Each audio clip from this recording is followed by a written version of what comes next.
Hola a todos, mi nombre es Sebastián Pasquet, soy director del Espacio Cultural San Andrés y vengo a contarles de un nuevo proyecto de recuperación de un elemento patrimonial argentino.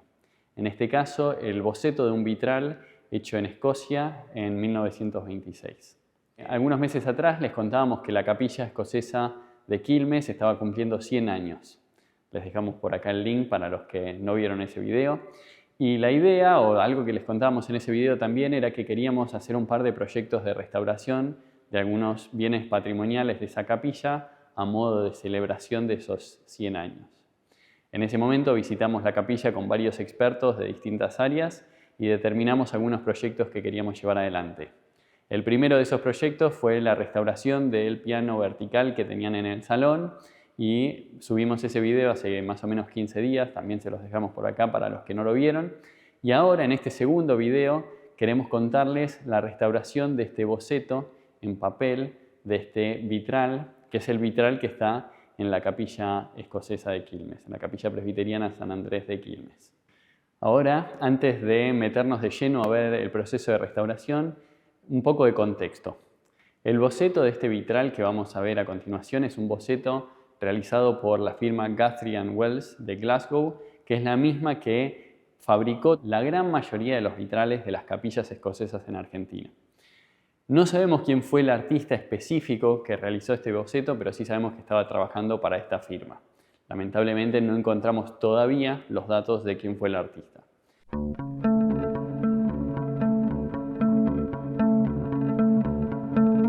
Mi nombre es Josefina Joyson, soy licenciada en Conservación y Restauración de Patrimonio Cultural por la UNSAM. Me especializo en el tratamiento de conservación y restauración de papel.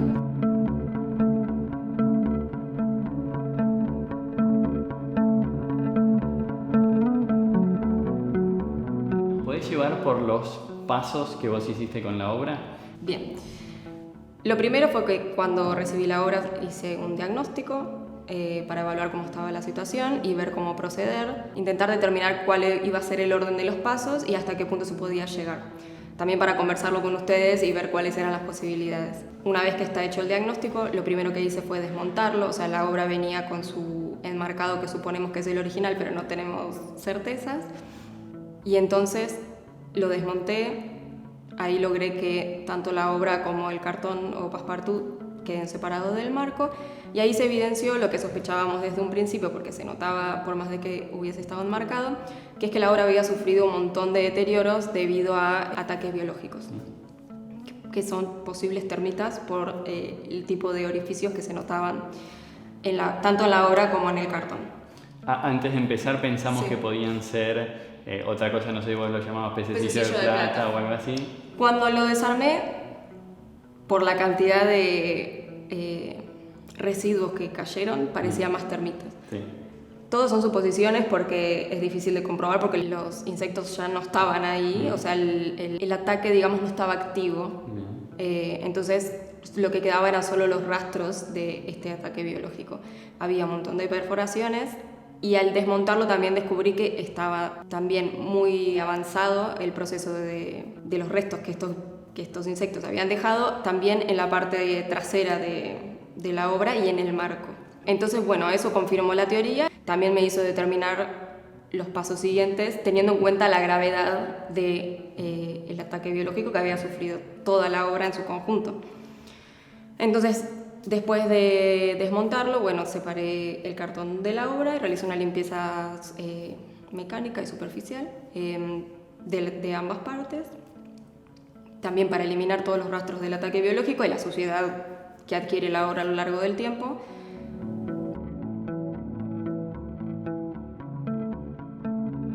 Es importante decir, estaban marcadas sin vidrio antes, ¿no? Entonces, exacto. Estaba muy expuesta a todo tipo de agentes de deterioro y eso la verdad es que se notaba.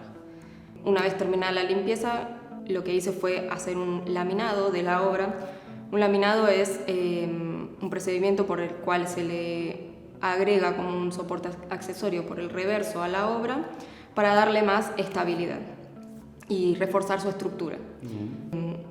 Como en el diagnóstico lo que se pudo más o menos determinar, pero no comprobar, es que la obra está hecha con alguna técnica similar o a la acuarela o al wash, Esto lo que hizo fue marcar la línea de que los adhesivos y los procedimientos que se llevaran adelante no podían ser acuosos, porque si no íbamos a perder parte de la obra.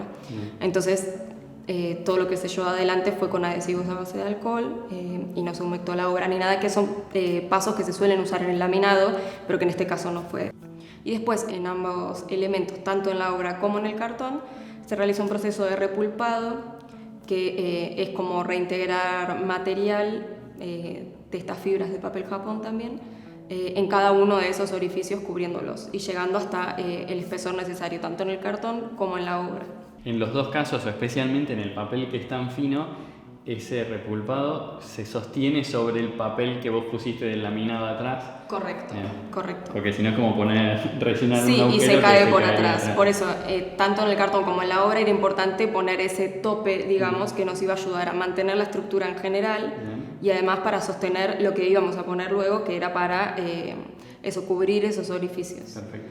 Una vez que ya se hizo todo el repulpado, era importante, sobre todo porque además la pulpa, por más de que uno la tiña de color, queda mucho más blanca. Entonces, para poder lograr una unidad estética y que se pueda leer la obra de una manera correcta, el último paso de esta parte de la restauración fue la reintegración cromática. ¿Esto qué quiere decir? Que con acuarelas, o sea, a base de agua, que es un tratamiento, que es como una técnica que puede ser reversible,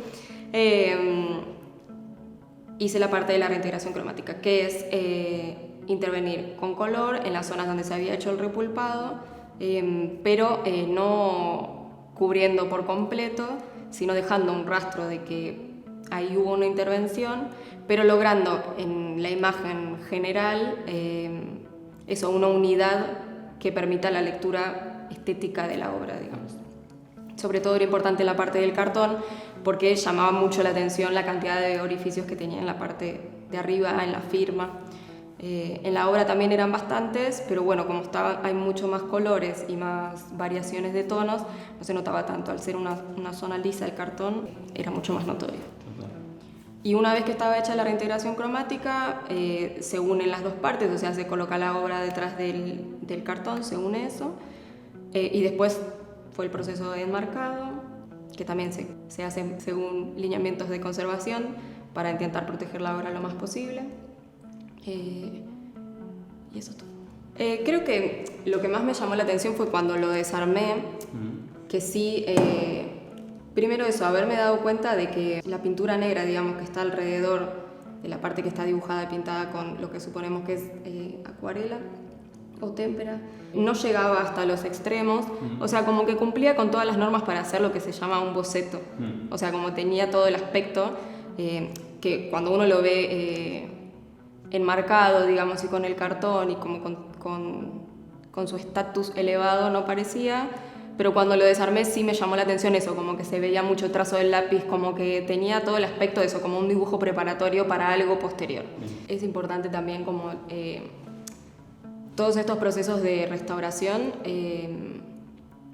valen la pena si después se toman consideraciones y se tienen en cuenta las cuestiones de conservación. O sea, si se lleva adelante un proceso de restauración, pero después no se aplican cuestiones de conservación para mantener la obra en las condiciones correctas, todo el trabajo no sirve. Entonces, creo que es importante recalcar esto y como la conversación que tuvimos y ida y vuelta de cómo seguir de ahora en más. O sea, no termina ahora este proceso, sino que ahora depende de ustedes conservarla y hacerla que dure lo más posible. Buenísimo. Muchas gracias. Bueno, si les gustó este video, si les gusta el contenido que realizamos en el canal, no dejen de suscribirse y también los invitamos a sumarse como miembros del programa 1825. Se pueden sumar como miembros con una donación mínima y eso ya nos contribuye un montón a que podamos seguir realizando este tipo de contenido y especialmente a que podamos seguir haciendo los proyectos de restauración, de conservación y de investigación de todo el patrimonio argentino.